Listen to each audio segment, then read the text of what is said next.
పెద్ద ఆయన కోటగారి వాయిస్. ఆయన మొన్న ఈ మధ్యన నన్ను పిలుచుకున్నాడు. ఇక ఎట్లుంటుందో ఒక పెద్ద ఆయన నన్ను పిలిస్తే ఇంటికి ఏముంటుందో అని వెళ్ళిన తర్వాత వెళ్ళంగానే ఆయన రే నాన్న ఎవరు వచ్చారో చూడు అన్నాడు. వాళ్ళ అబ్బాయి యాక్సిడెంట్లో చనిపోయింది కదా, వాళ్ళ అబ్బాయి ఇంటర్మీడియట్ చదువుతుంది. వచ్చేసి చూసి హే సత్తి అన్నాడు. అంటే దానికోసమే మా మనోడు నువ్వంటే బాగా ఇష్టపడికి ఎవరు చేస్తున్నావు బాగా ఒక క్యారెక్టరు ఒక సినిమాలో చేసి వదిలేయటం మీరు, కానీ దాన్ని సంవత్సరాలు ఛానల్లో చేస్తున్నాం. చూస్తే మా తమ్ముడు కోట శంకర్రావు ఉన్నాడు కదా, అది కూడా బాగా ఇష్టం. టీ తాగుతావా అని అంటే నాది ఒకటి ఉంటుంది. మళ్ళా నేను పిలిచిన పర్పస్ ఏంది అది వదిలేసి నేను బాడీ లాంగ్వేజ్ అబ్జర్వ్ చేసుకుని మొదలుపెట్టిన. అంటే అంత యూనిక్ కదా ఆయన.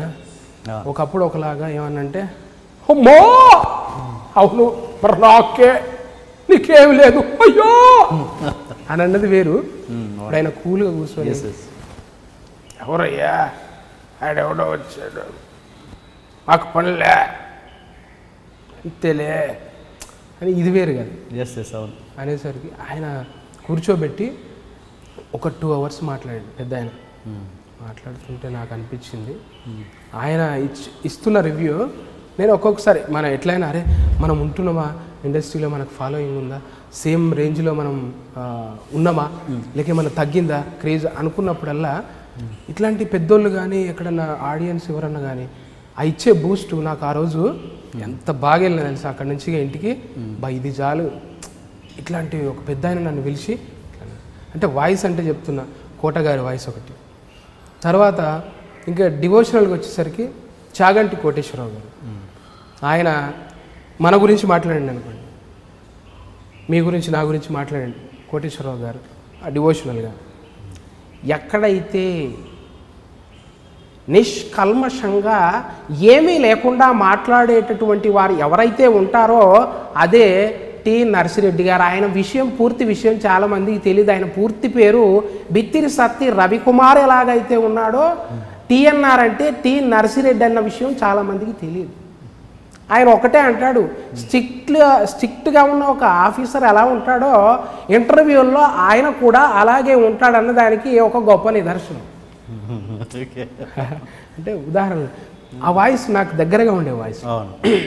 ఇంకా నేను సరే ఈ సినిమాల్లో ఆర్టిస్టులు మిమిక్రీ చేస్తుంటే సరే మిమిక్రీ చేసేటోళ్ళు 100 మంది ఉన్నారు, మరి పాటలు పాడేటోళ్ళు 1000 మంది ఉన్నారు, మరి నేనేంది? మరి ఇప్పుడు ప్రకాష్ రాజులా అంటే ఎవరైనా స్వప్న ఉరుము అయితే నేను మెరుపును రా, స్వప్న సంక్రాంతి ముగ్గు అయితే అందులో నేను గొబ్బెమ్మను రా, గంకి రెద్దు వచ్చి గొబ్బెమ్మను తొక్కినట్టు నా గుండె గొబ్బెమ్మను తొక్కావు, నేను ఊరికే వదిలిపెట్టను, కొండారెడ్డి బుడ్జు దగ్గర నా మీద చేయి వేస్తావా.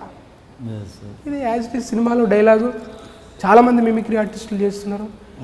మరి సరే ఇంకా చిరంజీవి గారు అన్న ఆయన వాయిస్ అన్న, కృష్ణ గారు, వెంకటేష్ బాబుది ఎవరైనా చేస్తున్నారు, 100 మంది ఉన్నారు, మరి నేను కూడా అందులోకి వెళ్ళిపోతున్నా అని అంటే రియల్గా అప్పుడు ఒక యూనిక్ పట్టుకోవాలి, యూనిక్ క్యారెక్టర్ కావాలి నాకు. కానీ తర్వాత చేసేది నేను ఇది అనమాట.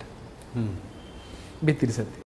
ఓకే. హర హర శంకర శ్రీకర సన్నుతి మనిషికి జీవన దిక్సూచి, హర హర లయకర డమరుక డబకృతి మరు జన్మకు దిక్సూచి, మట్టిలోన మట్టిరా దేహమన్నది వీర్యపు కనమై కడుపున పడుతూ నెల ఎదిగిన ఓ శిశువా, తనువే తొడిగి భూలో పడుతూ తెలియని పుట్టుకనేది కదా.